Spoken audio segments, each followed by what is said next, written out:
You're listening to Guitar Talk with Dave and John.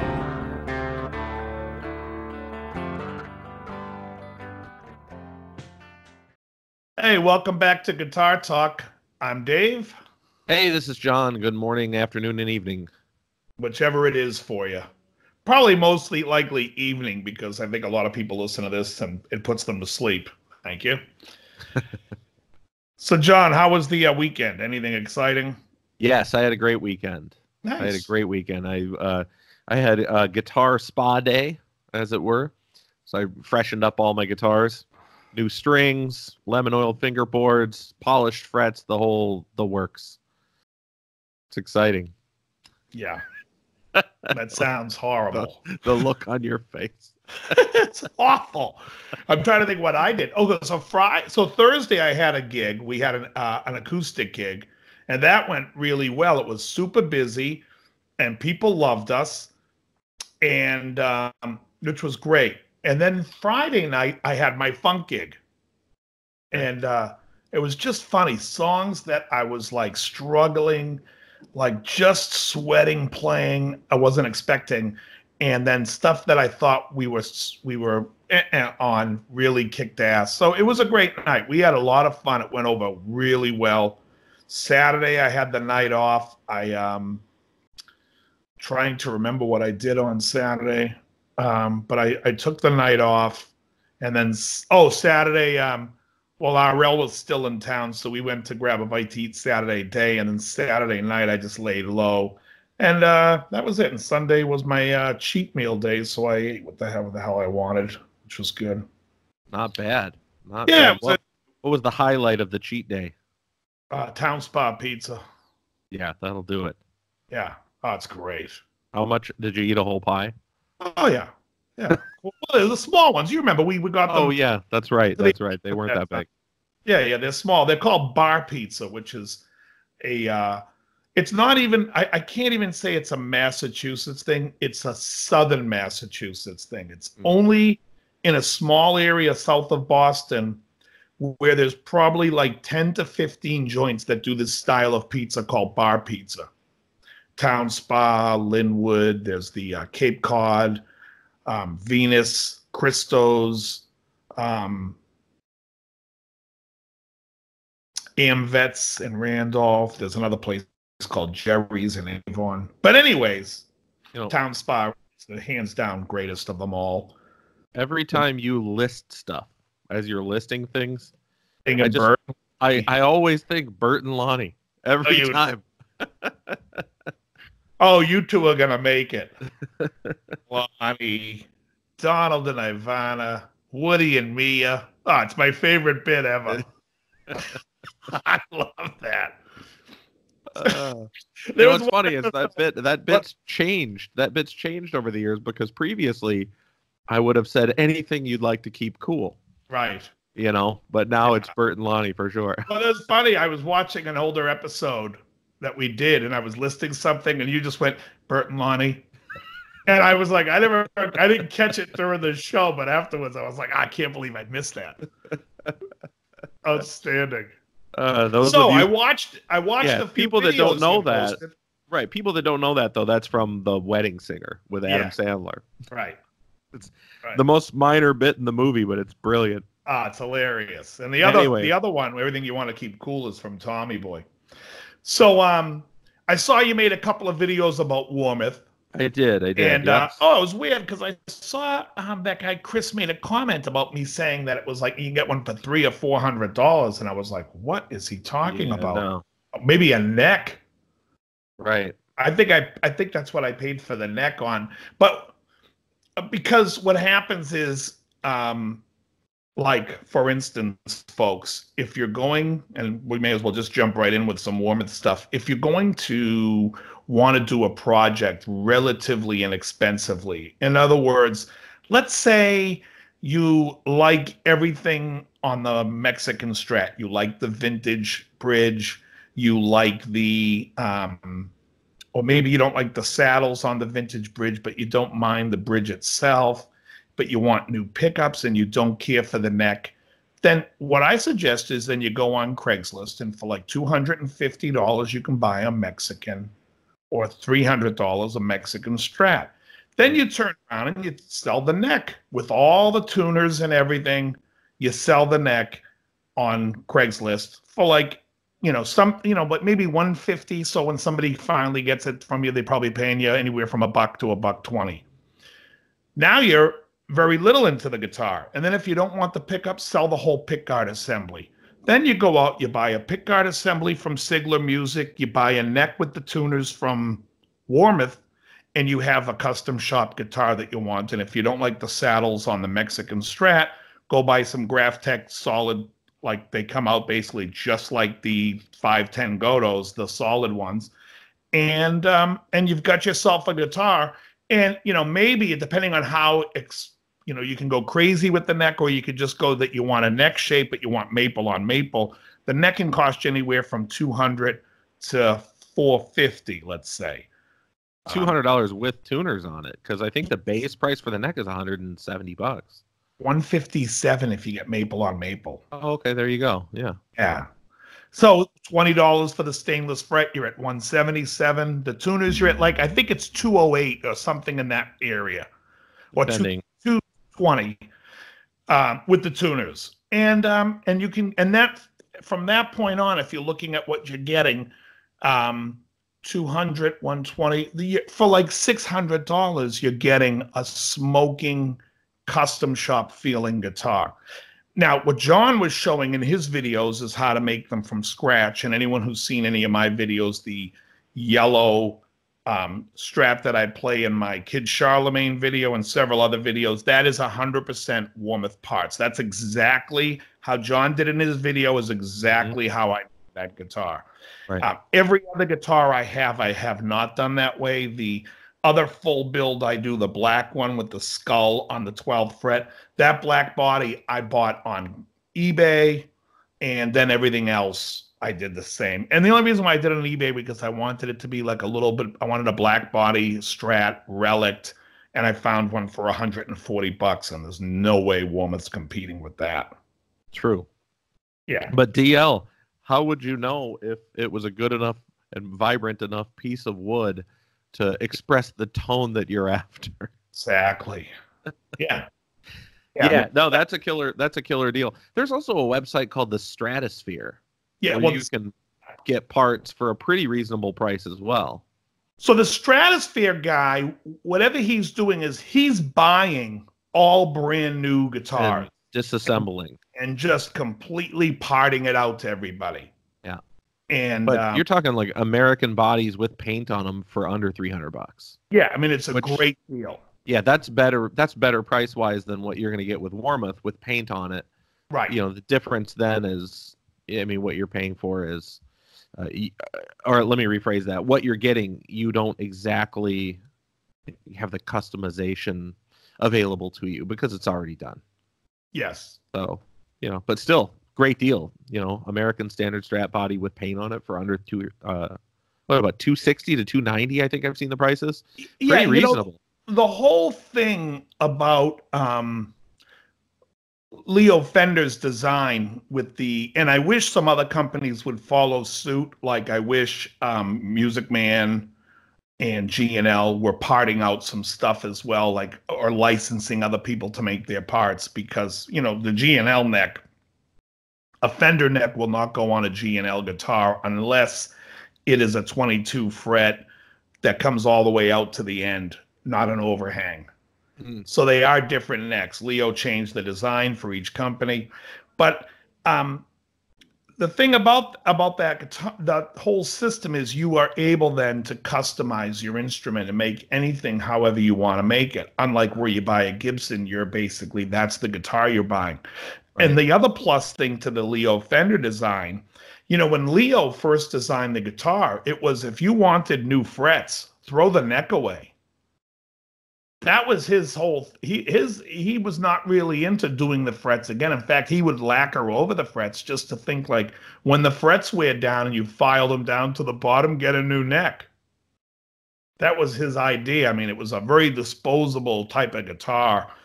But yeah, you can really get yourself a nice instrument for under $1,000 going the route that we're talking about. Now, the route that you went, where you went 100% Warmouth. Well, Right. almost. You bought you were Almost. buying the bridge, saving some money.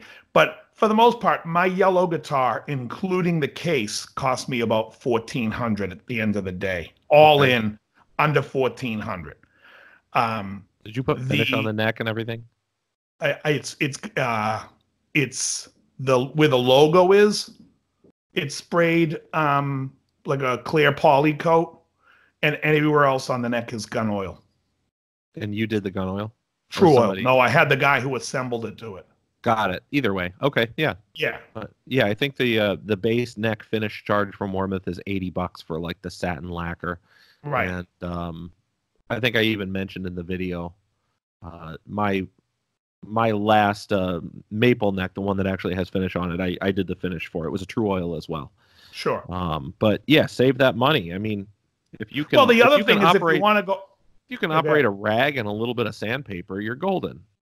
Sure, and if you want to go a little exotic because you want to treat yourself, and this is you're buying yourself, like somebody was talking about, under $2,000, and he wanted to bring it down. Even if you bought an exotic neck, maybe it's made of rosewood, maybe the neck is made of wenge, and you choose maybe rosewood on the fingerboard or ebony on the fingerboard. You are not using. You don't need any oil or anything, because wenge and rosewood don't need to be treated. Right. Right. So, that's absolutely right. In fact, on their website, if you choose a wenge neck option, they don't give you a finish option. Yes. Right. It's completely bypassed at that point because you're not supposed to. Right. Here's my thing about that, because that's, that guy's comment is what prompted me to like quickly make that second video and demonstrate how to build a guitar for a reasonable price. Because when I tried to build a Warmouth guitar and it cost me $2,000, I was like, what are you doing? Right. You must be picking every option available to you and saying, I want that one, I want that one. And next thing you know, his guitar is going to look like Homer Simpson's car that he designed. Right. And it's just like, if you're making a Fender design, if it's a bolt-on, first of all, my opinion on a bolt-on neck is, if it's a bolt-on neck, it shouldn't have binding on it. It's just my opinion. Doesn't mean anything, but I feel like bolt-on necks they just look better not bound. A Gibson neck, bind it. I understand the want for the binding on the neck. It's just because some people, there's an era in the 70s on the jazz bass where they bound the neck, and there's also an era in the Jazzmaster where they were binding the necks with the block inlays and trying to make it look like a Gibson. And if you're trying to go for that look, I get it. Yeah. It's just not for me at all. It's an expensive option to get, but if you want it, it's available. The thing with Warmouth is, when that guy said every time he goes on Warmouth and he's looking for a $2,000 and it comes up to $2,000, maybe he is saying, I want a zebra wood top on a mahogany body and I want a wenge neck, and maybe he is going crazy for all those things, but Fender's going to charge $8,000. That's true. Yeah, even at $2,000, it's more than reasonable. I get it. Steel. Yeah. It's still a steal. Yeah. Because you're buying an exotic wood, that wood, those woods are a lot more money. When you buy like a blank, like I said, if you're buying an alder blank, maybe it's $25, maybe, with inflation, maybe now it's like $30 to $40, but a mahogany wouldn't be more than $50. So, it's like there's a $10 difference. When you start getting into some of the exotic woods, and then you have, especially if it's an exotic, like a flame top, then you're going to have like there's different levels of flame, and those people can put a price on whatever they want to put it on, because the beauty is in the eye of the beholder, and the eye of the seller might think it's worth more than what you think it's worth. And so then you're dealing with somebody's opinion. Like here, that's a nice piece of mahogany right there. Well, it's a Koa top. Oh, Koa, that's right. This particular guitar, I selected the mahogany from their unique choice bin because, they have the unique choice option. So I put money into this body. Like, this body was expensive, but still, at the end of the day, this guitar was under $1,000 completed.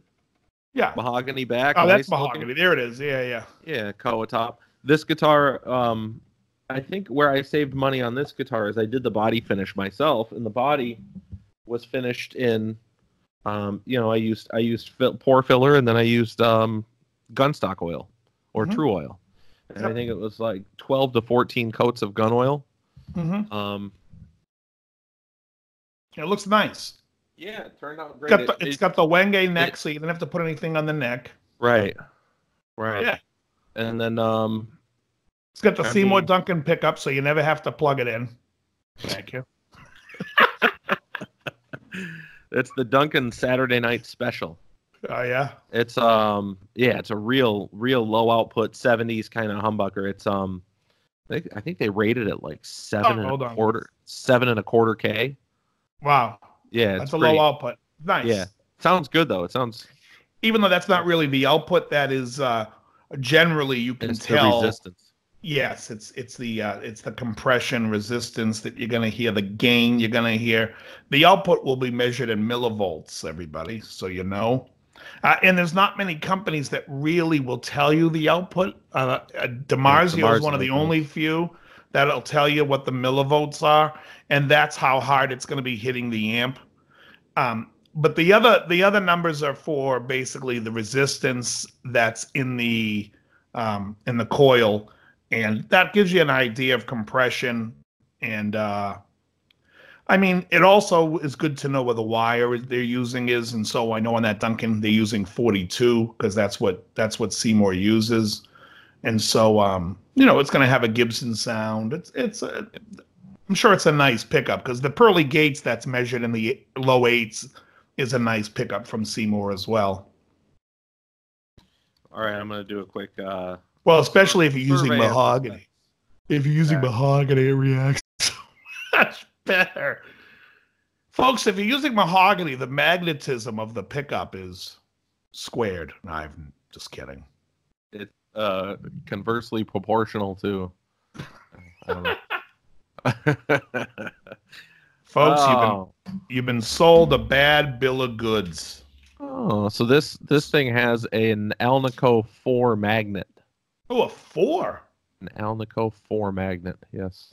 So that's hotter than a 2, weaker than a 5, hotter than a 3, but the 2 is also usually slightly hotter than a 3.5, but just cooler than a 4.5.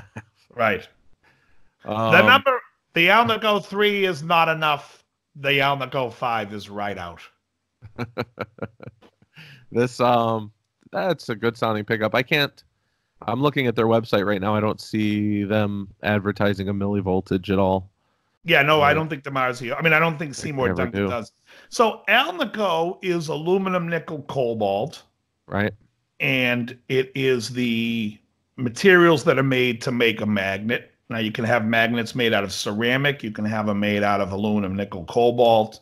You can have them made out of, I forget what it is when it's made, when it's a neodymium. Anything you'd like to keep cool. Right. But there's another, I forget what the compound is for neodymium, whether it's all cobalt or it's... I don't know, but either way. Either way, we're getting way in the weeds. Well, no, it's good to know these things. Well, because what happens is not only do the coils matter when you're winding a pickup, but now what matters is strength of magnet. And so an Alnico 2, which is going to be a weaker magnet, is going to have a weaker pull. It's going to be a little darker in sound. It's not going to be as bright. Right. Ceramic, which is a very strong magnet, brings a lot of brightness in. Right. That's probably the primary characteristic between the strength of the magnet. It seems like weaker magnet's darker, the stronger magnet's brighter. And there's not always. More. Yeah, I was gonna say there's probably more variant than that, but that's in general, I think, what you see. There's something weird that goes on with an Alnico 3 because an Alnico 3 is a weaker bar magnet than an Alnico 2, but a stronger rod magnet than an Alnico 2. And for some reason, even though it's a weaker bar magnet, when the bar magnet's used in a pickup, the pickups tend to be brighter with an Alnico 3 than they are with an Alnico 2. So in that particular case, now, folks, I'm getting into what we call, you're listening to Nerd Talk. That's it. Either way, if you're into Gibson pickups, let me just say this about them. We've been together 135 years. We're really going back to the brand. I mean, the more videos that pop up of that guy should be like, yeah, you're saying it's like, they're like, what do you call it? The Stepford Wives of Gibson. All they do is repeat the talking points. It's almost political when you're listening to them. We've been together 135 years. We're celebrating the brand. Yeah. Why are you charging $4,000 for a double cut Les Paul? I'd celebrate my special? business. Right. I'd celebrate my business if I could charge that much money on all my products. Right. That's a student model, the one that came out. Yeah, we're celebrating the history. Yeah, the 50s Les Paul had a big fat neck. We're celebrating and changing our history. But no, so anyways, I do love a Gibson pickup. I love the burst buckers. From what I've heard about the custom buckers seem nice, where they've swapped it to a Alnico 3 pickup instead of the Alnico 2, made it a hair brighter, a little cleaner sounding. Yeah. Beautiful stuff. I mean, Gibson makes nice stuff. The only pickup set from the Burstbucker series, I remember having the Burstbucker Pro set in a Les Paul, and the disparity between the bridge and the neck pickup was so drastic, where the bridge pickup was so bright, it made the neck pickup sound like mud. I think the Burstbucker 1s and 2s, I think, sound a lot better. I do have issue with the Alnico Pros. So they were using, I mean, the Burstbucker Pros. They were using Alnico 5s on those, and I just don't think that they were. They could have changed more of the winding and maybe underwound them a little more. But I think they were trying to be like, this is a modern pickup, and it just didn't sound as good. And there were better pickups out there. At the end of the day, it's hard to even tell what someone's using because the pickup is such a personal thing. Like when you play it, it's like it feels good to the person playing it. The person listening, they almost all sound the same until they don't, which is a ridiculous thing to say, but it's true in the fact that everything's good until it isn't. Yeah. You know what I mean? You hear somebody play, in the general public, most people, they plug an instrument, it sounds good. You know, which is why I don't like these videos when you sit there and someone's like, I'm going to demo this guitar I just got. Listen, here's what the neck pickup sounds like. It's like, yeah, it sounds like a fucking neck pickup. Unless I'm there playing it myself in my rig, I would have no idea what that guitar sounds like. I have no idea what settings you're using. I have no idea there's no control sound of like, here's a guitar that I played, and now you're going to play it next to it and I can compare it. So all these demos of guitars and pedals, they're nice and fun to watch, but they do absolutely nothing, because until you get it in your hands and it goes through your rig, you have no idea what that thing's going to sound like. And another thing, it's like all these pedals, like I have still my broken OCD over here, which I'm never going to fix. If they don't reach out back to me, it's going to hit the trash. But I just don't think this is that great of a pedal. But they're all similar. Like, all these pedals are similar. And it's like, shit, with the OCD, you could buy a Joyo for $30. Well, I've had the OCD 2 different times in my life before, and I can't connect with it. For all the thousands of people that own it and like it, I don't like it. And it's nothing, and it's not a knock against the people who do like it. I just personally, it's like you're saying, everything's personal, and that one doesn't reach out to me and grab me. Well, you know why I bought it? I saw a guy playing one night. I walked up. I said, what is that? He goes, it's the new OCD. I said, that might be the first time I've ever asked somebody what they're playing, and it was an OCD. So I went out and bought it, put it in my rig, and I'm like, yeah, it stinks. Right. Stinks. Yeah. And that guy sounded good, but I don't even know what amp he was, what his settings on his amp was, and I'm not changing my amp to sound like that guy's amp, because it wasn't like I was blown away by his sound. I just thought he had a decent sound. I asked him what pedal he was using. He tells me. I bought it, and it was a mistake. Yeah. You know, A lot of times, like when I play, I'm using a Hot Rod Deluxe, which is like a very common amp, and I'm keeping everything at noon when I play. And that's not out of because that's the way I like the amp to sound. That's out of me being lazy. When I go to a gig, I know if I put everything at noon, I'm back to that starting sound that I use all the time. And then I tweak the pedals to make it sound the way I want, because the pedals won't move around where the amp will. So, you know what I mean? It's like, Yeah. so, and if I'm playing a place and the room is a darker sounding room, I can just go up to my treble and go eek and eke it a bit to, instead of 12 o'clock, 1 o'clock or 2 o'clock. But For sure. I got nothing else really going on. So it's real simple. If somebody comes and looks at my rig, and I tell them that too, they're like, oh, I love the sound of that pedal. I'm like, I'm out playing a Hot Rod Deluxe and everything's at noon. Like, if that's what you play and if that's what you're used to, then you're going to like the sound of this pedal. But for the most part, until you go home and play it through your own rig, you really don't know what it's going to sound like. And then, of course, are any two things exactly alike? No. No two transistors are identically. I mean, they get them as close as they can, but Sure. Yeah, I just think everything's built to a tolerance. Yeah, and the tolerance I also is variable. saw a video last night where a guy was he bought a Gibson. He bought the Tribute Series. Oh, yeah, I watched the video. Yeah, he bought a Tribute Series Gibson, and then he ended up returning it. In the next video. He didn't like it. And his complaint was he already has two guitars with the same shape that he liked the way that they played better. The guitar that you're referring to was a Tribute Series, like Junior or something like that, right? Double cut. Yeah.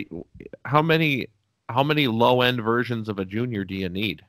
Well, the point was he had a McCarty and he had... Guy seems like a real nice guy, but I just think like to buy the guitar, do the video, and then be like, yeah, I don't like it. It has low frets. These are things you probably should have done your homework on. Yeah. And also he has a couple of really nice guitars. Why are you buying more guitars? Play. Well, the guy's collection looked fantastic from what I could see on the wall. Yeah. Really well done. I don't know what his name is, but well done. You've got he has a lot of beautiful guitars. My suggestion is spend that time that you're looking at guitars and play. Look up songs, play, listen, train your ear. There's so much things you can do. People, it's like, there's so much things you could do with ear training, listening to songs and trying to pick out chords, trying to pick out poly chords. There's a guy, I'm sure you've seen his videos, Rick Beato, right? So Rick Beato has a kid which he makes a video. And if you've never seen this video, you need to watch it. It's called The Greatest Ear in the World. It's incredible. Yeah. Rick Beato can play a chord in one hand, a chord in the other hand, a half step apart, play them together where it sounds like a Benny Hill skit where somebody's just name that tune and you hit that. And his kid can call off every note that's being played, every chord and every individual note. And with that running around, if you're not trying to work on developing your ear to the best you can, now we didn't grow up with Rick Beato as a dad trying to do it from birth, so we're probably never going to have perfect pitch, but you can have what's called perfect relative pitch, which is if somebody plays an E chord and then all of a sudden somebody plays the tritone major 7, you should be able to hear that and call it out. And if you can't, then you should end up spending time working on that, because that's part of playing music and creating music and becoming better at your instrument, not sitting there telling me that you can hear the difference between mahogany and zebra wood. You know what I mean? That is like laughable to me when there are guys out there that are listening. You know what I mean? There's so many there are things that can help you as a player, and there are things that just make you look stupid. And it's like people should focus on becoming a better player. That sounds like a lot of work. Can't I just buy a cool instrument? Yes, that's unfortunately I think what that's the I attitude. feel like is going on. And it's like, you know, um, so when I was 20, 21, 22, I thought I was a hot shit. I was, and everyone probably does at that age. I was a metalhead. I was playing shred, playing, and I remember a guy walks up to me and says, "Hey, have you ever seen Joe Stump play?" I said, "No, I never heard of him." Well, he's a teacher at Berkeley and he teaches speed picking. You should take a few lessons from him. I think you would get better. I was like, oh, okay. And I called him up and I got lessons. And I took, I think, 5 or 6 lessons from Joe. And I got out of it, whatever. I mean, right after I was done with the speed picking, once I kind of caught on to what he was doing, I didn't really need all the theory stuff because I was ahead of all that and knew that. So we stopped. And but I've never stopped wanting to learn. So, like, when you and I worked in the store, Right. if a guy came in that was playing something and you and I thought it was cool, we would go over and be like, "Show us that. Right. How do you do that? What is that?" You know what I mean? There's so much like to absorb and learn, and you want to, you know, be excited about it and learn it. And if I saw a guy walk into a place tomorrow who played and did something I couldn't do, I would ask him, "What do you charge for lessons? I'd like to take a couple." Just so I can see what he's doing and take another perspective, because you should always be wanting to get better. And it's not just about it's not an ego thing. It's just about, as a musician, what are you what are you learning? Where are you going? And so when I watch these videos and people are buying gear nonstop, and they're like, "I'm not happy with this. What's another guitar I should get?" I'm thinking to myself, my God, you have some gorgeous instruments. Play. Like, I would much rather see you working on something and failing and working on it and showing that process than the process of why you didn't like. Now, the only person whose You've got the videos. mindset of a teacher. Well, no, I'm just saying, for me, it's so much more. I think of it as a listener. But, have you ever seen Trogley? No, I don't think so. It's called Trogley, and he's like, "Hello, troglodytes," people that live in caves. Anyways, he's a guy who just basically buys and sells guitars, but that's his business. And he does it on Reverb. He's got a page on Reverb. And that's why when you said you put lemon oil, he's always like, "Oh, let me put the lemon oil on," which, it's not really true lemon oil. It's fake lemon oil, but whatever it is. To bake a cake. Right. Anyways, but Trogley does that where he's always buying guitars and he finds these rare Gibsons and he talks about them. And I find his show not terrible. I find it somewhat entertaining at times. And but that's what he does. And I understand that. I just, it's like, and I think, and there's another guy too, like Jeremy. He's like the guitar hunter or whatever he calls himself, where he goes and hunts down used guitar. Yeah, I may have heard of that. He's got a big beard. The screen name of the guitar hunter. Yeah, that's everybody these days. Right. That's right. A white, beard. He's a white guy somewhere between 5'5" and 6'4". He's got ears. Right. Yeah. That's it. Anyway, so he's got this thing where he's the guitar hunter too, and I get it. That's what he's trying to do for a business. He's trying to make a niche.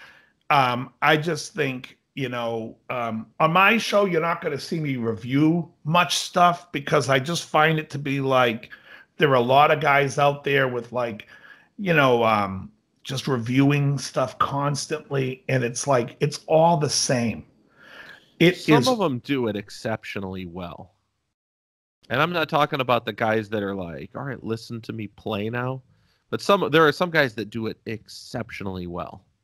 I think if you want to watch a gear review and you watch that British guy, Tony McKenzie, it's a worthwhile review because he's going to show you the guts of the thing. He takes the whole thing apart, and it's not going to give you an idea of how it sounds, but he's going to show you the build quality of it. And it's certainly a unique approach to it. And Brent Kingman is into. I enjoy. I know that guy. Yep. Yeah, is it Brent or Brett? I don't know. It's one of the two. Yeah, But but Kingman, he's good. I enjoy watching his because to me, he is a regular guy with the guitar amp and guitar playing, and he plays, and you get an idea of what the pedal sounds like in its raw form, and I like that as well. And he seems like a likable guy. Not that the other guys don't seem likable, but it just seems like Brett comes across like he's done the work, like he's a player. He can play. He's put the work in, and now he's letting people. He's got a channel where he's doing the pedal thing. Right. There are some guys that do it well, but you never know, because it's like we were talking about earlier. You don't know if the person who's playing that pedal is exceptional in their own attack with that particular pedal. Let me rephrase that. You just don't know what their rig is, I guess. I look at a couple of pedal review websites and gear reviews all the time. I think everything Pete Thorne does sounds like $1 million. Yeah. Pete Thorne knows what's up. And then I look at a website like Sweetwater, who I use. I mean, Sweetwater's good, but I listen to Don Carr doing gear reviews, and I think he makes every pedal that he plays sound boring and anemic. And but that's also his playing as opposed to Pete Thorne's playing, which I just don't know how you have like $1 billion company like Sweetwater, and you've got some of the worst gear demos of all time. And it's the other guy too. What's his name? Nick. No, well, Mitch. Yeah, I mean, Mitch is all right, but he used to be in like Halloween or Grim Reaper or something like that, and he does the pedal reviews. The guy that used to work, he's with them now. The guy that used to work for Marshall. Yes, and if you listen to his gear reviews, I am a seriously starved for practice guitar player. I stink these days compared to when I was 20 something. Sure, I could play circles around that kid. That guy is terrible. And now we're losing listeners right now because I'm being too strong with my opinion. He's a bad guitar player. Bad. Yeah, for a $1 billion company, it seems pretty strange. It is. I have to say, Pete Thorne videos I don't watch, only because I think Pete's a great player, but everything, if you put it through everything that he's going through, it's going to sound great, and he's going to make everything sound great. So I'm not learning anything. I usually will just take a look at what he's reviewing because I know what he likes. He'll only review pedals he likes, and so all I got to do is see the title and be like, okay, I'll check that pedal out. Pete likes it. Yeah, I don't need to listen to him play. Wrong. There's a guy who's out of Texas. Are you talking about Lance? Excellent. Lance, I like his. Is it Lance Lerman? Keltner. Is that his name? Keltner. Keltner. That's the guy. I love his videos. Fantastic. I love his fantastic. Stuff. Yeah. Because he shows you the amp he's going in, which is usually a car, but he's a great player. He shows you the pedal. He gets into it, but you can at least get an idea of what he's using. And his demos I like the best.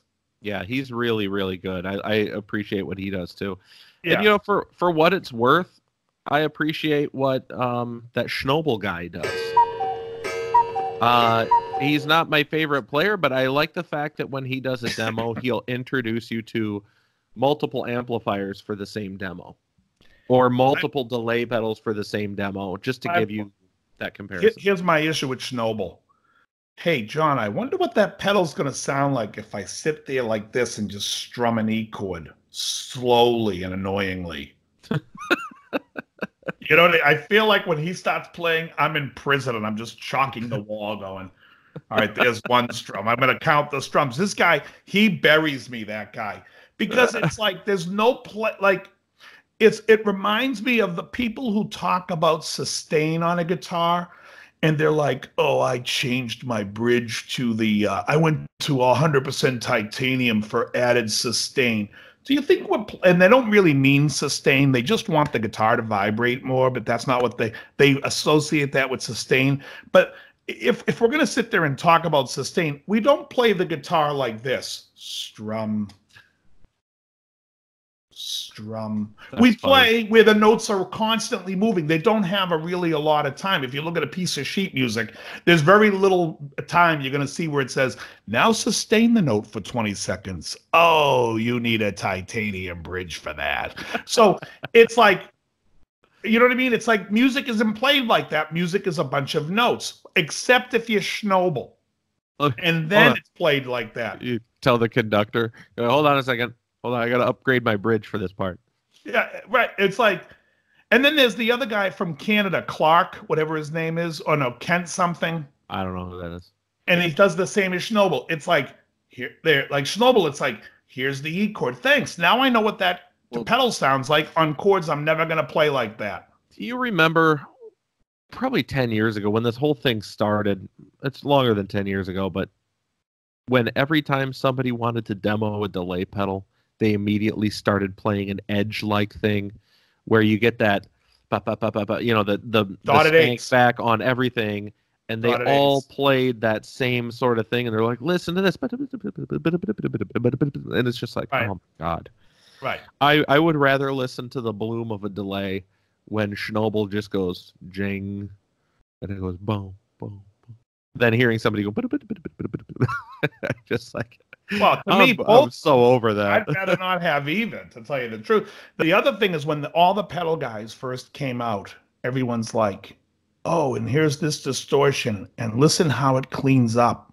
Oh, you love that. Wait a minute. You mean to tell me if I put less input onto a pedal that distorts, I'm going to have less breakup? That is great. Wait, it cleans up? It's like, are you effing kidding me? It cleans up. That's it. That was the thing when like all of the modelers came out. It cleans up like a tube amp. Oh, that is like, that's the, it's like, well, all right. So in the 70s and 80s, when like the Gen 1 of solid state amplifiers for guitar players were out, was there a problem where they did not clean up? I don't know. I've never owned a 70s lab amp or anything like that. So, but there's got to be a reason that everybody started pitching it cleans up like a tube amp on solid state gear. I think it's on fuzzes because fuzzes by general will fuzz no matter what, but they all clean up when you roll the volume down. The less input you put in, the less the signal's going to be clipped. Yeah. I mean, you're talking about a clipping signal. The more you drive in, the more that's going to get clipped. The less you drive in, the less that gets clipped. It's how a clipping thing works. Right. And I don't mean to get super technical when I call it a clipping thing. That's exactly. It's plain physics. Yes. I mean, you're dealing with clipping waveforms off at the top and bottom of the waveform. Right. And also, let's take a look at the greatest guitar sounds ever. If you look at 80s, or look at Jimmy Page, and you look at these guys, they're using pedals, they're using treble boosts back in the early 70s. There's not a lot you need to do. And, of course, there's outboard gear, and the more you play live, you're going to want to add more pedals to make it sound like you're using some of that outboard gear. But for the most part, keep it simple is what I say. And you're talking to someone that has 20-something pedals on his board. Right, exactly. The only thing simple about your board is the board. I don't know. I got nowhere to go with that joke. I did not think that one through. But it is simple. I go into a now. I mean, it's like, first of all, I'm using a fat boost and a buffer simply as a line driver, which is just to bring the signal back to unity gain as if I'm not using a long cable. And then I go into a compressor. I think when we edit this video later on, you should put a clock running at the bottom of the screen. It's relatively simple. I start with a compressor, and then like 7 minutes later, you're like, yeah, that's my... Right. Where you're asleep, or it's dark behind you, the sun isn't coming through. Yeah, exactly. Oh, man. But, you know what? I was watching... I introduced my daughter to the video of Heart playing Stairway to Heaven at the Kennedy Center, the Led Zeppelin tribute thing. Yeah, I remember. That video is so good. That is so good. God dang. I haven't watched it in a few years, and when I pulled it up, I was just like, man, that video is so good. I was just swept over with just the moment and like letting Kaylee watch it, because part of having a daughter who's interested in music is trying to find some women that she can also look up to in rock music, because she likes rock music, but when dad puts on a record, it's generally got a guy that looks like a woman. Thank you very much. But you got to find somebody that the girl can look up to, and being that she's got red hair, I figure fucking Nancy Wilson, that's a good one. She's got red hair and she's a good guitar player and good songwriter, and so yeah, we found that video and started watching it. God, the guitar player on that video that did the guitar solo had a killer sounding tone. Yeah, really good. He was playing a Paul through a Friedman, it looked like.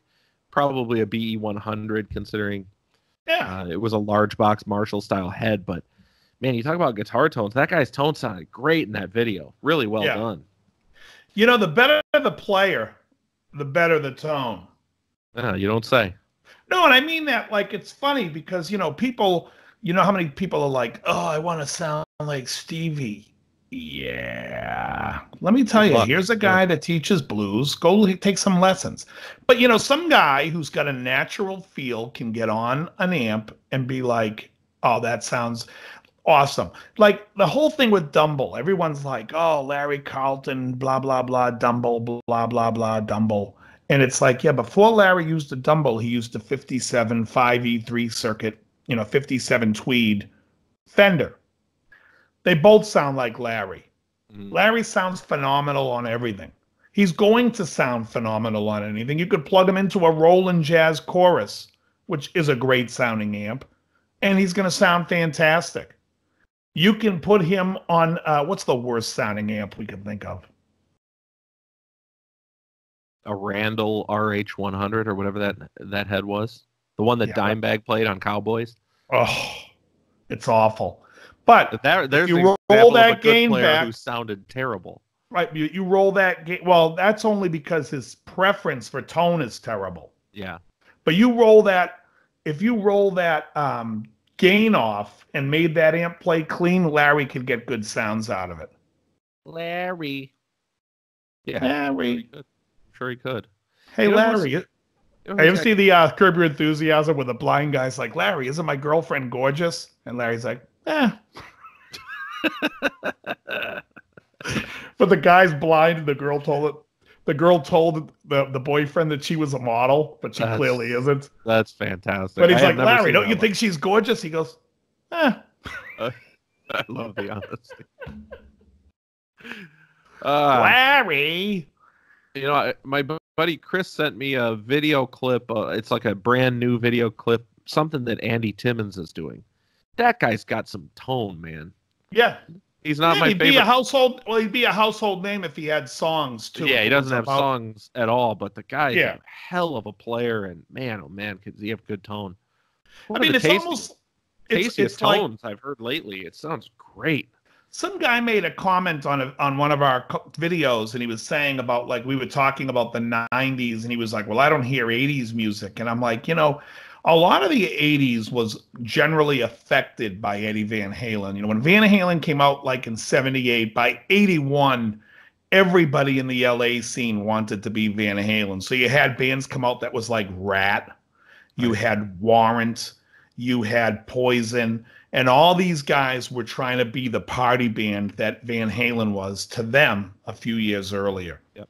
And the problem is a lot of these guys were not good songwriters. And Eddie's stuff lasts the test of time. And these other guys, it's like, yeah, it just isn't that good. And that's my whole thing with, like, the Guitar Hero type guys like Andy Timmons, Steve Vai, Joe Satriani. I mean, like, Sammy Hagar had a huge, was great in Montrose. If anyone has, I Get the Fire. If anyone has those two Montrose albums, knows those two albums are fantastic. Then he went solo, and before he even had a hit solo himself, Rick Springfield covered a song of his, I've Done Everything for You, and had a huge hit with that.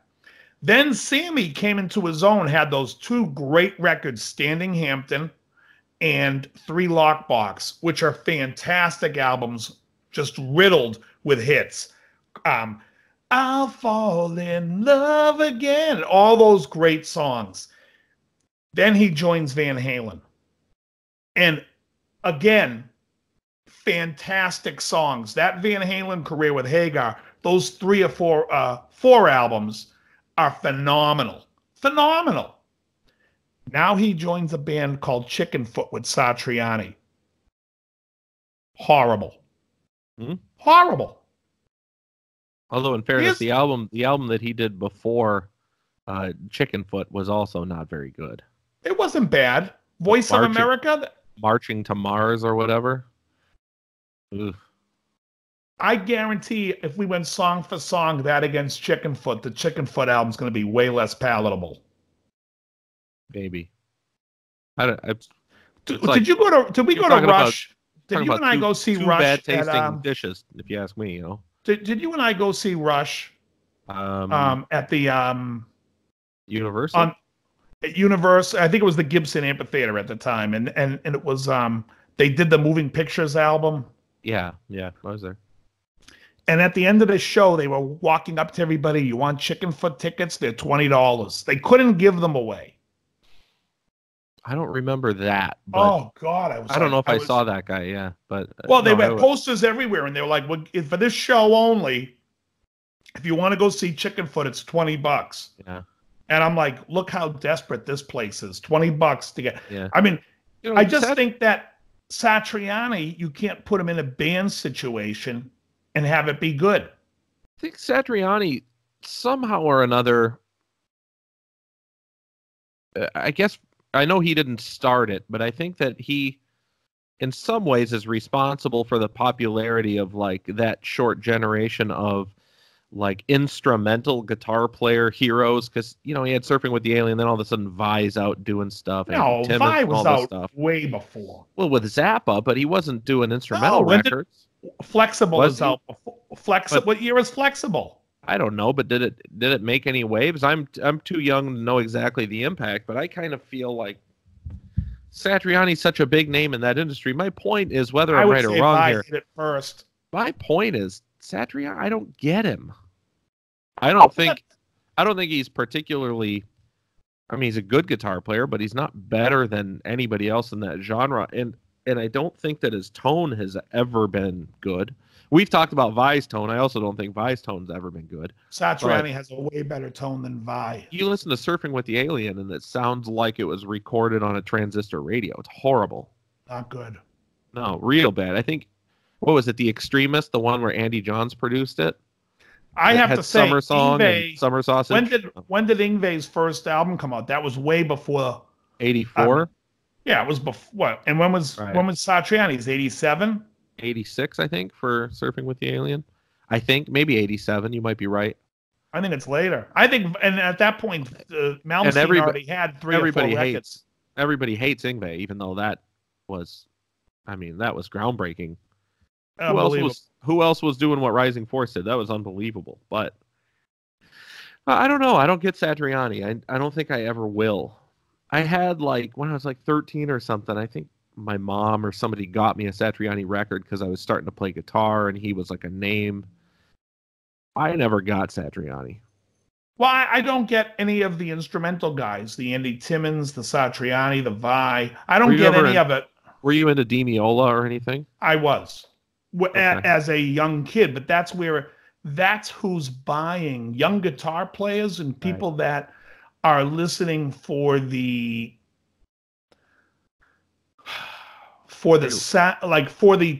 actual. Yeah, I think the Elegant Gypsy album by Al Di Meola is a fantastic guitar record. Is that the one with the Race for the Devil on a Spanish Highway or whatever it is? Yep. I've heard that, and I'm bored to tears. Yeah, I mean, to me, it was like when I was growing up, that was like very helpful in guitar playing. I think Larry Carlton's first solo album, just called Larry Carlton, that has Room 335 and Pointed Up, I think that's a phenomenal record. There's a lot of guitar records that were around before the 80s style shredder guys got into it. Sure. And I think that so like Larry Carlton was really good, I think, because Larry was a session guy, and Larry was definitely a little bit more sensitive to playing a pop hit. And he's not technically a real super jazz player. He's not like a bebop guy. But I think he's brilliant. And a lot of these guys, like the Satriani, I don't get it because I don't hear songs. It reminds me of a lot of, the whole, well, I'm not a songwriter, I'm a composer. Oh, you can't write a hook? Because it's like, when you're composing, what are you doing? You're making up a chord progression where you're putting pen to paper, effectively. Well, here's a G. I'm going to play a G major, and I'm going to have the horns come up and blend a D chord in, so it becomes this nice blooming G major 9. Great, that's great. You're a composer.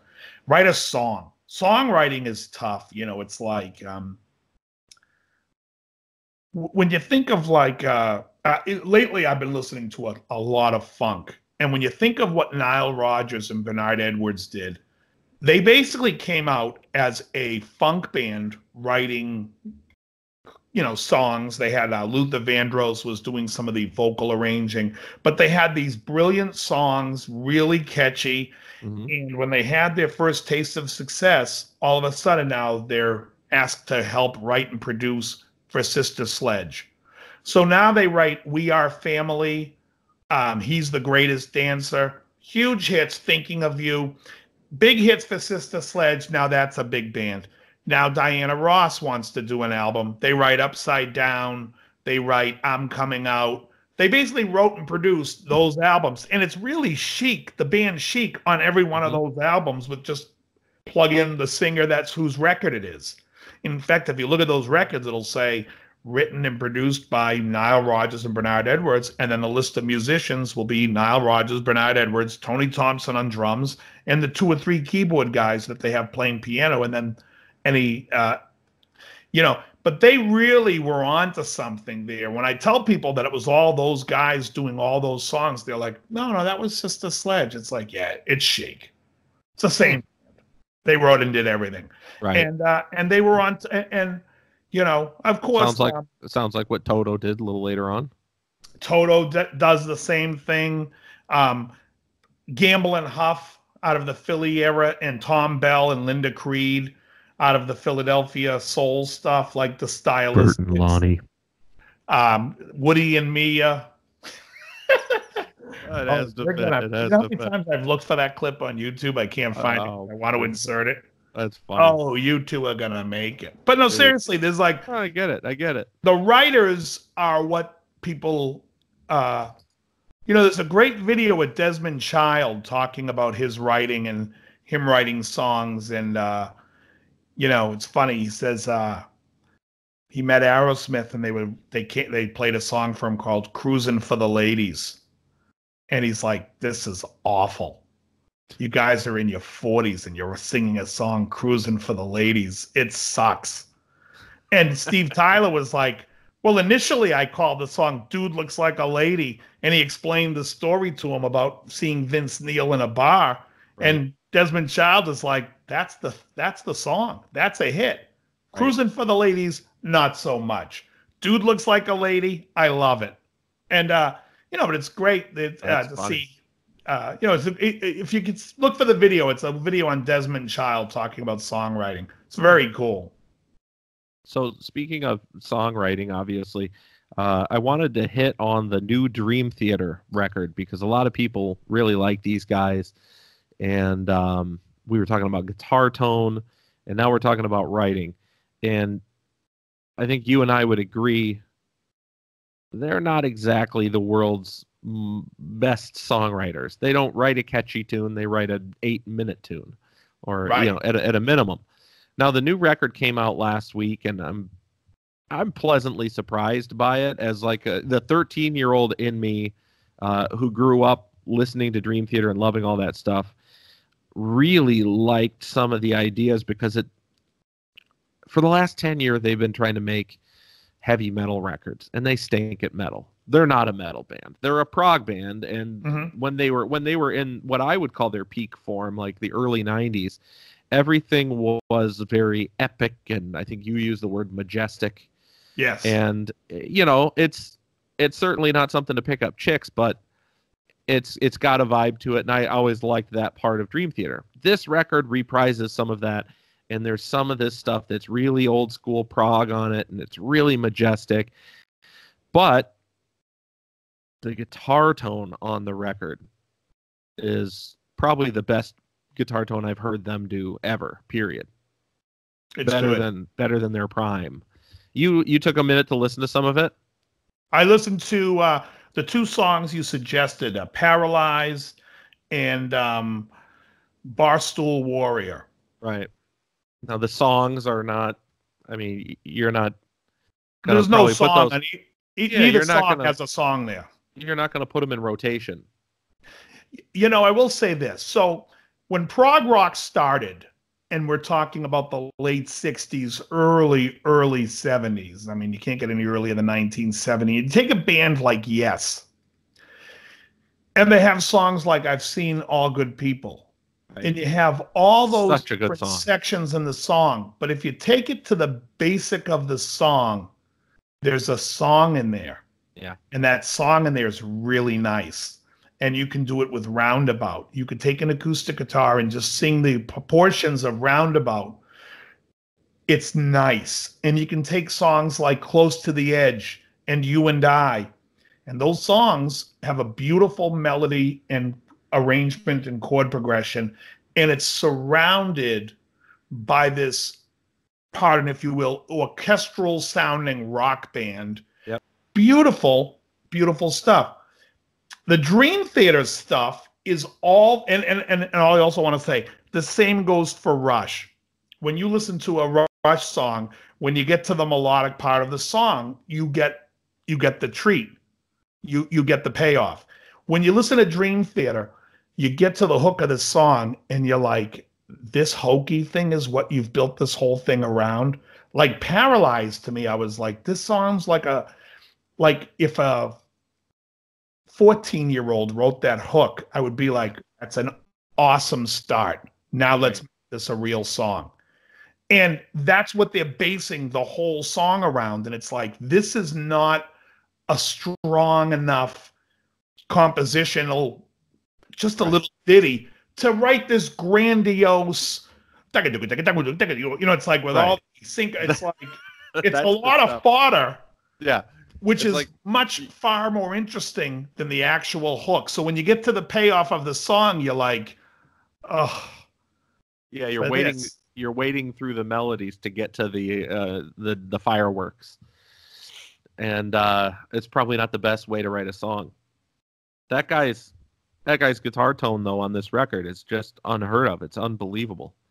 I think people should listen to the production of the guitar on this record. That's about it. I'm not going to say go into it and expecting songs, but that tone. In fact, the production sounds really great. And like I said, I think if you take any song on this record and put it next to Anthrax, Breathing Lightning. Yeah. Breathing Lightning has the hook payoff. It's a far more.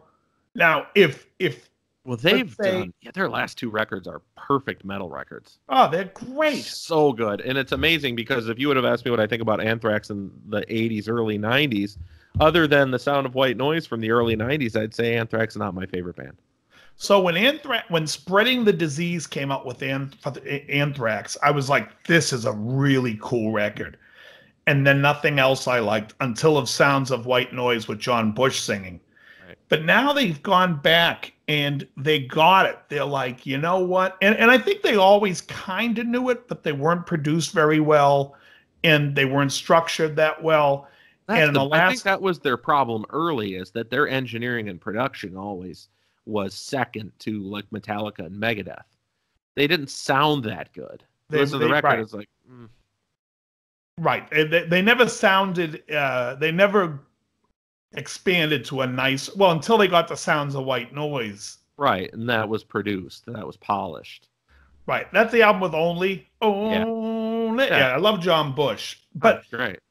But if you go to the newer stuff, it's monstrous. It's riff-filled, melodic. The hook is the payoff, and the payoff is grand. It's fantastic.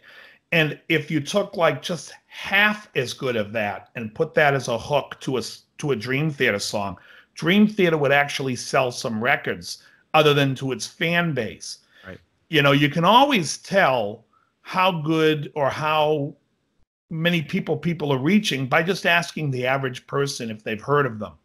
And if you ask the average person, hey, what do you think of Dream Theater? People are going to be like, what? Well, they've all heard of Metallica.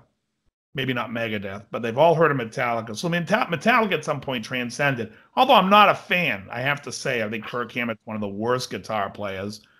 You know, their songwriting, Metallica is a band that is, I would agree with you that their songwriting itself stopped at 14, just like you say about Dream Theater. And I would provide an example like Sanitarium. You listen to that tune off of Master of Puppets, and the melody is, you know, it's welcome to where time stands still, no one leaves, no one will. Mood is full, never seems to change, just labeled mentally deranged. And it just repeats. There's never a variant to that melody, you know? And it's amazing to me because you listen to it and it's like, wait, no, he's not a singer, but even as a barker, you would think that there would be some melodic movement. And there's no melodic movement. It stays exactly the same for each verse. It's like, here's my phrase. I'm going to fit words into this one phrase, and it's going to go the whole song. And to me, that's like the epitome of somebody who doesn't really know how to write a song, because you don't get movement. Well, I think when they worked with Bob Rock on the Black album, that the songs are definitely more geared towards radio. And to Sandman... Bob Rock can produce a record. Right. Well, no, but I'm saying Bob Rock definitely had the influence as a producer to let's make this. Can we make a record that people are going to buy? Like, can we just do that for, you know what I mean? I'm sure that was his conversation with himself going, God, I hope I can make a record with these guys that people will want to buy. Let's, you know, and that'll address a tune. Like, one of my favorite producers is Terry Date. Right. And it's funny because I just do not care for any of the Pantera stuff, but like Soundgarden's Bad Motorfinger, 24/7 Spies, Strength in Numbers, Fishbones Give a Monkey a Brain. I love the production and I love all the Deftones stuff. But you know, I definitely think some of these producers have a little bit of a voice, like Desmond Child will go in when he produces. It's let's make sure the songs are top drawer, and that's my issue. I guess I had with the Dream Theater when I heard it. And I saw a couple of other people reviewing it saying they really liked it. That I went in going, well, maybe something's changed, just like the Anthrax did, because I think it was you that told me to check out the Anthrax, and I was like, this is sensational. I mean, it's like, it's the first song. I'm like, oh wow, yeah, this hits it. Yeah, and when I heard the Dream Theater, I was like, okay, it's super busy. Now let's get to the hook. And it got to the hook, and I was like, not really a song here. Right. You know, it's I mean, and it reminds me I don't know if I'm the popular or unpopular opinion in the world of Dream Theater, but James LaBrie to me is not great. Never has been. And a lot of people, you know, he's the voice of the band. But even all the way back as far as like Pull Me Under and all that, it's just like he's not my singer. I don't dig him. And that's, you know, me as a guitar player listening to guitar music ever since a kid, I can look past a singer unless I'm listening to music with my family. You know, if Melissa's here, she's like, this is terrible. And it's like, turn it off. But I can look right past the singer. I don't even hear it. You know? Well, you know, when you think about a band like Yes, because I brought it up, there's a couple of years where Yes kind of lost. And some of the true deep Yes fans will say, no, that's their best records. And I'm like, yeah, it's not, because they lost the sense of the song. Yeah, they may have been better musicians by then, and they may have it might be tougher songs to play, but they lost. Like when they do Relayer and Tales of Topographic Oceans, I think the songs get weaker. Well, Now yeah. there's some great stuff, but they'll sit there and say, "Oh no!" And then I think that it kind of comes back full force on Drama when they replace John Anderson with Trevor Horn, and of course Trevor. Who's Trevor Horn? Was he was the singer? Yeah, he was the singer. I know he's the singer, and I'm not familiar with his work. He actually wrote "Owner of a Lonely Heart" and produced the 902.3, whatever that record number is. 90291. 90291, the Venice, California zip code. Exactly. What are you in, 90066? I am, yeah. Oh, okay. See, how'd you know that? Because I know what area you live in. Oh, okay. Dang, good for you. Yeah. So what were we at when we were rooming together? That was 403? 90405. 405. Okay, yeah. 403 would be north of Wilshire, between Montana and Wilshire. You're listening to Postal Code Talk. So anyways, but yeah, so Trevor Horn left after he recorded Drama. Him and the keyboard player, Jeff Downs, left and started the Buggles and did Video Killed the Radio Star. Oh, right, sure. That was right after he left, yes. And then they did Art of Noise, or Trevor Horn did Art of Noise, but he produced the Yes album, the big one with Owner of a Lonely Heart, and he wrote Owner of a Lonely Heart. And remember, I couldn't stand him. He came into the store one time, and I tried to get him to meet Kovar.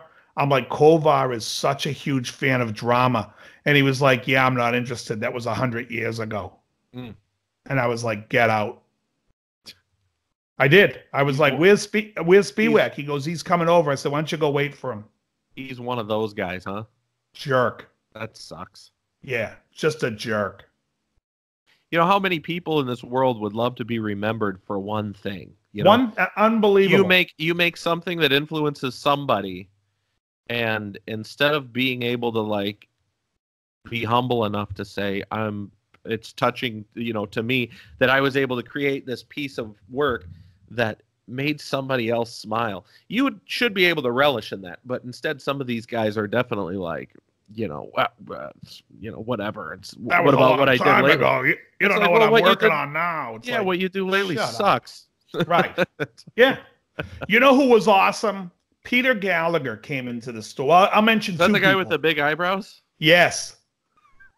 Peter Gallagher comes in, and he was buying strings. I think his daughter plays guitar. He was buying strings, I called him Cesare. Was he in the Big Chill? I don't know if I've even seen The Big Chill. He was in American Beauty. Okay. But anyways, he was on the show Californication at the time when he came in. Oh, okay. And he comes in, and I said, hey, it's Cesare.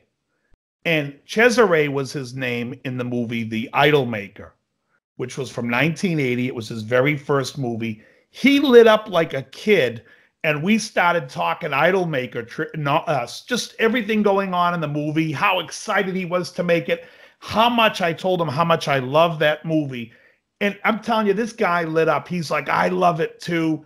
Just a super, super sweet guy, just talking about his whole career and how much that movie meant to him. David Paymer comes in, and I said to him, he was in the movie Quiz Show. He's also in the Payback with Mel Gibson. He plays who's the character? Because I like that movie. You're not going to kill me. He's the one that keeps double crossing him. Oh, yeah, of course. You're not going to kill me, are you? Right?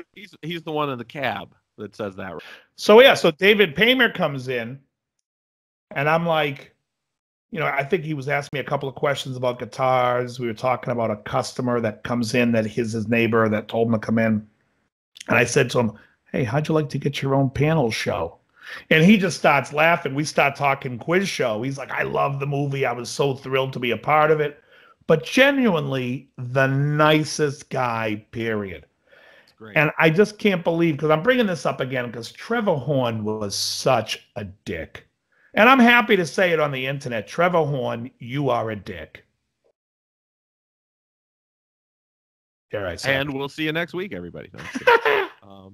You really are a douche. This is off topic from David Paymer here, but it's on topic from the new Dream Theater record and the new Anthrax stuff and everything. Now, here's a band that, for whatever reason, I could have given a shit about these guys 30 years ago. But their new record, I enjoy it. Maybe this makes me strange. I don't know. But well, how about this? Have everybody check out the Dream Theater album. Well, I'm talking about a different band at the moment. Oh, so what are you talking about? The new Mr. Big record. Christ. Exactly. Christ, am I still on the air with this guy? Dude. I don't think that you would particularly like this song. Their album's called Defying Gravity, and who's playing guitar? Paul Gilbert. He's awesome. The guy's awesome. Billy Sheehan, Pat Torpey, and Eric Martin. It's the original lineup. Oh, and I'm sure it's a great record. Eric Martin's got such a good voice. I like Eric Martin. I don't know why I like him. Did you know he was almost in Van Halen? Is he the blonde dude? No, he's no. Then I don't.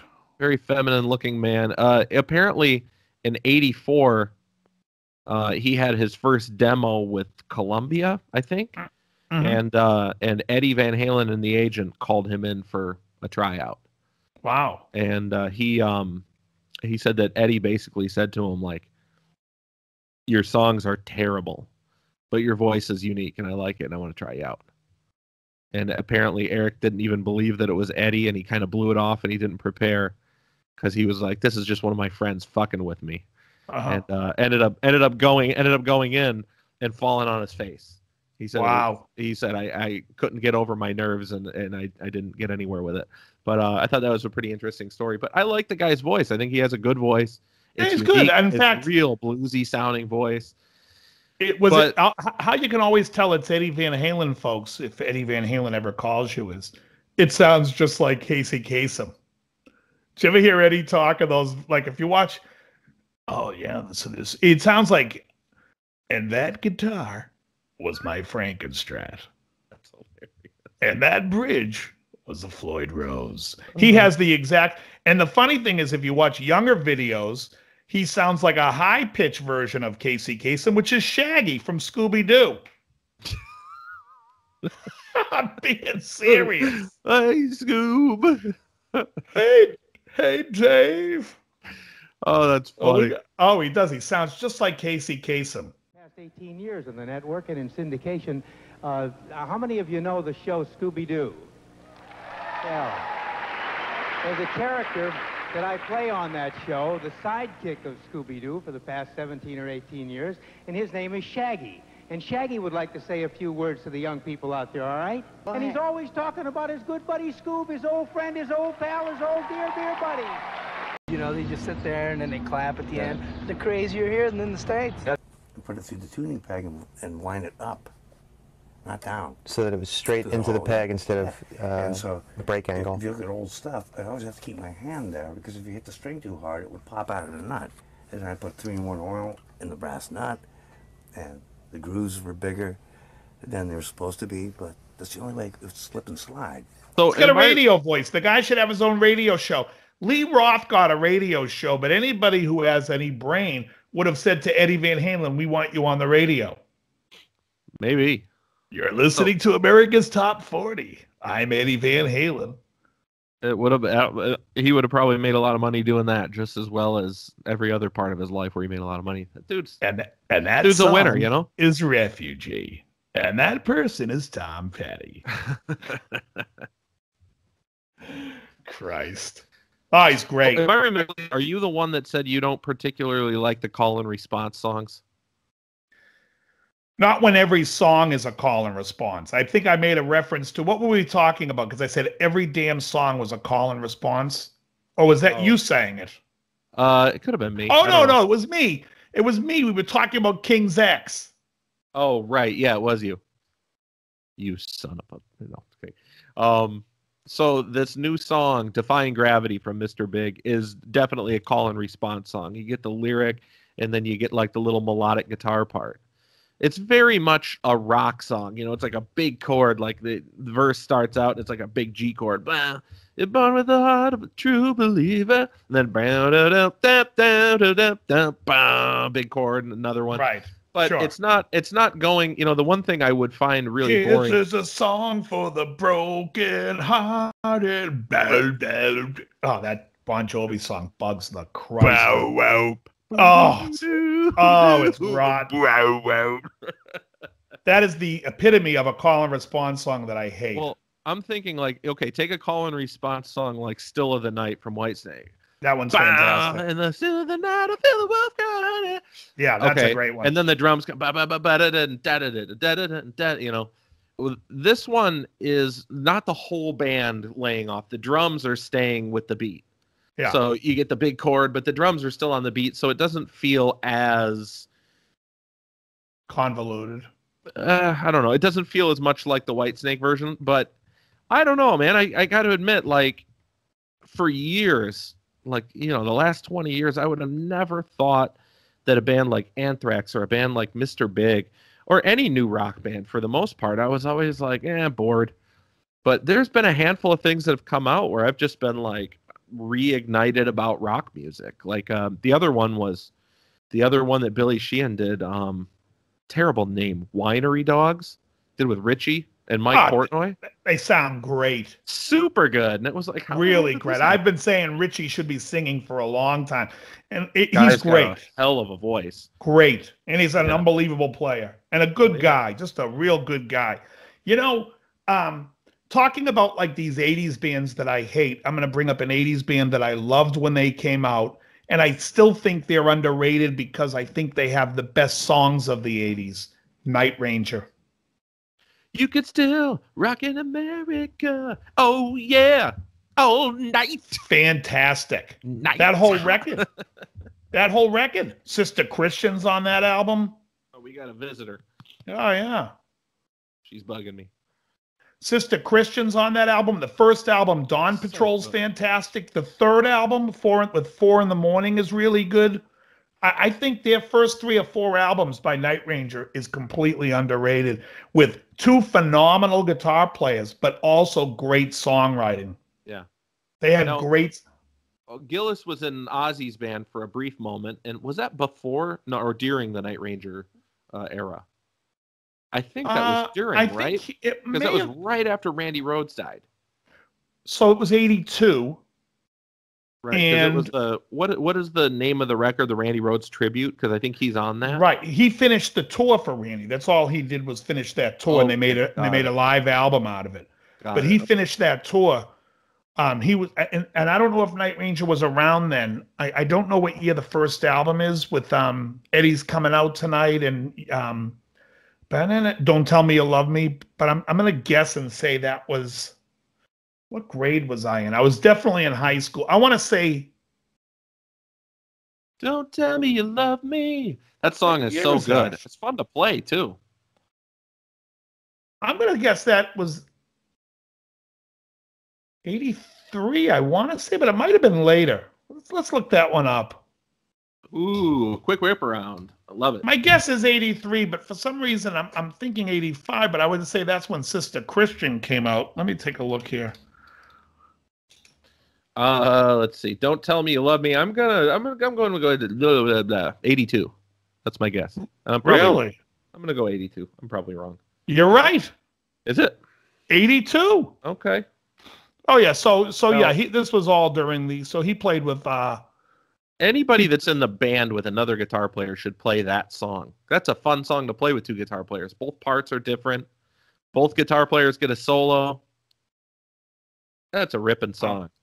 Dawn Patrol was 82. Midnight Madness is 83. 7 Wishes is 85. And Big Life is 87. I think. Now, let me see what's on Big Life, because I said their first 3 or 4. No. We're breaking up. We're breaking up, John. That's all right. Christ. What is the name of the song? They had a song. They had a song that was in a movie that's just a terrible song. Was it? Think of it now, with the world in the palm of your hand. Secret of My Success is on that album. It's got like that ridiculous. Oh, look at this. Miami David Vice Foster has a writing credit on it, and so does Mike Landau. Remember Mike used to come into the shop. Sure. Seven Wishes was then the last great album. Oh yeah, saw you walking out on Sentimental Street. Who you try? Oh God, I think Trey Parker basically got his whole bit from imitating Night Ranger tunes. Oh yeah, Goodbye. Oh, Interstate Love Affair was horrendous. I love that song. 4 a.m, great. Yeah. Don't get me wrong. Interstate Love Affair song is so bad, I still love it. Is Eddie's coming out tonight? That's the first record. Yeah, that's a great one. That's a good one. Phenomenal. But look at this one. You can still rock in. Is that the same record that You Can Still Rock in America was on? No. That's Midnight Madness. Night Ranger's the kind of band to me where you just get the greatest hits record and you're set. Oh no. You say it goes deeper, huh? I say buy the first 3 albums and you're all set. Don't Tell Me You Love Me, Sing Me Away, At Night She Sleeps, Call My Name, Eddie's Coming Out Tonight. These are all great songs. Other than Call My Name, I think everything you just mentioned is on the greatest hits record. Oh, okay. With Midnight Madness, You Could Still Rock in America, Room Is in the Air, Why Does Love Have to Change, Sister. I don't know that one. But everything, Touch of Madness, Passion Play, When You Close Your Eyes, Chipping Away, and Let Him Run. Close your eyes, do you dream about me? Great. It's a good one.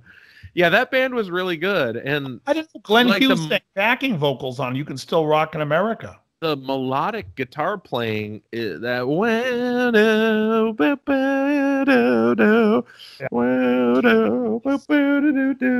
it's really good. Yeah. Yeah, I really like those guys. I know it's probably an unpopular opinion in my age group, because that would have been, again, like I said, I'm always 10 years too late on everything. They wrote killer pop songs, and For sure. They were amazing players. And they're great. It's almost like the Tommy Shaw stuff in Styx. Renegade. Yeah. Fooling Yourself. Compared to the Dennis DeYoung stuff, I think the Dennis DeYoung songs are all show tunes. I mean, it's like Dennis DeYoung is the rock version of Ethel Merman. That dude's a tangerine. You know it's you, babe, right? He's like, there's no business like he's like Ethel Merman up there singing show tunes. It was very, oh my God. And the voice too. I'm sailing. See, before they would ask you if you were gay going into the army, whether they were going to let you in or not, they would just ask you which songs by Styx you liked. Right. I like Babe and Don't Let It End. Yeah. You know what? We're all set. You're free to go home. I like Renegade and what's Blue that? Collar Man. And Blue Collar Man. Okay, we need you. Yeah, right. You're in. Thank you very much. This video is going to go over in no countries. No. It's like, rotten. Welcome to the... first of all, Dennis DeYoung thinks he's British. Welcome to the Grand Illusion. Come, right? Yeah, and the over-enunciation of everything that'll drive you nuts. He was trying to be British. And then in Come Sail Away, he says something about a motor car. It's like, what the hell are you talking about? You're from Chicago. And you want to be on Broadway. I'm telling you, the Tommy Shaw songs, Renegade, Fooling Yourself, Blue Collar Man. That's the good stuff. Will I be down? What's that? Too Much Time on My Hands. Oh, that's a good one. Now, that's a band where all you need is the greatest hits record. Only needs the greatest hits records of Tommy Shaw's songs. Right. You don't even need the Dennis DeYoung songs. What do you want to hear? Mr. Roboto? Come on. I like Mr. Roboto. What was the... Oh, Christ. What was the one that's on that Renegade album? What was the big song on Pieces of Eight? There was there's a big Dennis DeYoung song on that too. The Grand Illusion. I mean, just Come Sail Away. I could do without those songs. It's like I said, he is... Hartman singing Sail Away is genius, though. Oh, yeah. Yeah, and more validity. I enjoy it. No, it's absolutely true. Did you hear Weird Al did a remake of Poker Face? It's called Polka Face. Yeah. Oh, And really? it's all done in polka, and it's brilliant. I love Weird Al. Oh, he's hilarious. That's I love that his drummer's name is Bermuda Schwartz. Weird Al is the latest fascination of my kids right now. I introduced them to Fat. Oh, Fat's the greatest. In fact, I have a student. Goes crazy. I have Ham a on. 15-year-old student. Ham have a whole on. beat. Oh, it's so funny. Oh, you ain't fat. You ain't nothing. You ain't fat. You ain't. When he gets all, it's unbelievable, that video. And his legs are behind him. I go to get my shoe to shine. I have to take his word. Yeah, but what's the line there? He's like, oh, when you're only having seconds, I'm having 23rds. Right. When I go to get my shoe shine, I gotta take his word because I'm fat. I'm fat. You know it. Really, really fat. I teach this girl. She's 15, and she asked me to teach her the Avril Lavigne song, Complicated. And I said, well, first of all, we have to listen to Constipated by Weird Al. And I made her sing the words to Constipated instead of Complicated. What is the lyric? It's like, why is everything gotta be so complicated? Yeah. So I'm assuming like singing a song about da, da, da, da, da, da, and he's singing about getting a pizza, and he had to eat the whole pizza by himself. And then he's like, why you gotta get me so constipated? Oh, the song is ridiculous. The guy's a genius. It's super funny. Did you know that he's still out there doing it?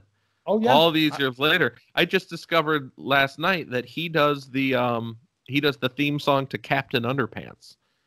And which makes perfect sense. But if you don't know Captain Underpants, it's something that my 5-year-old thinks is the best thing in the world because it's hilarious.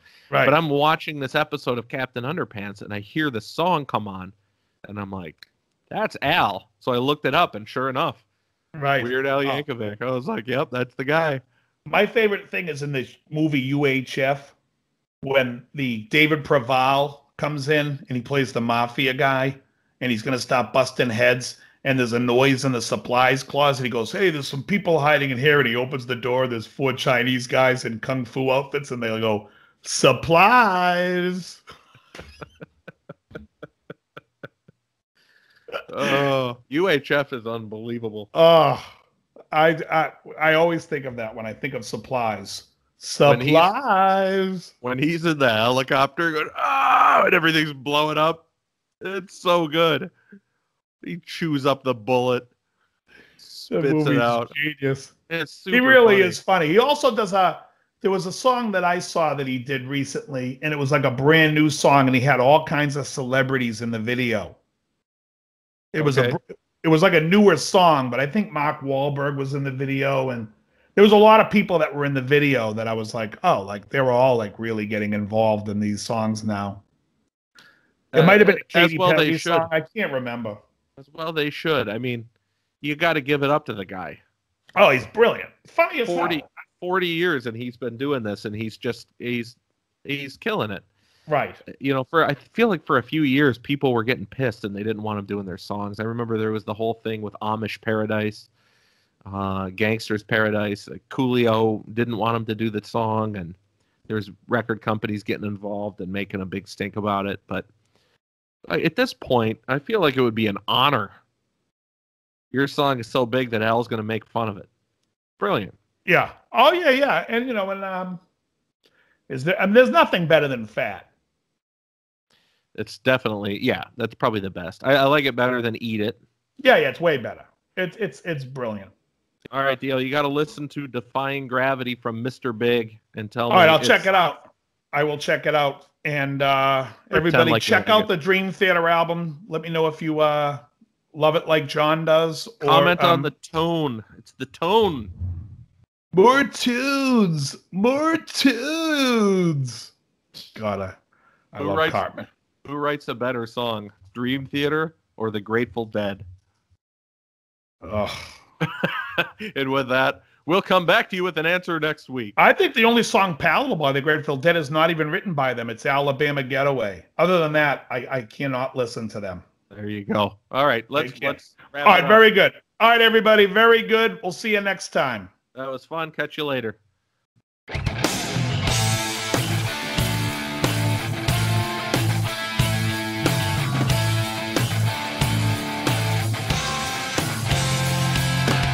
You're listening to Guitar Talk with Dave and John.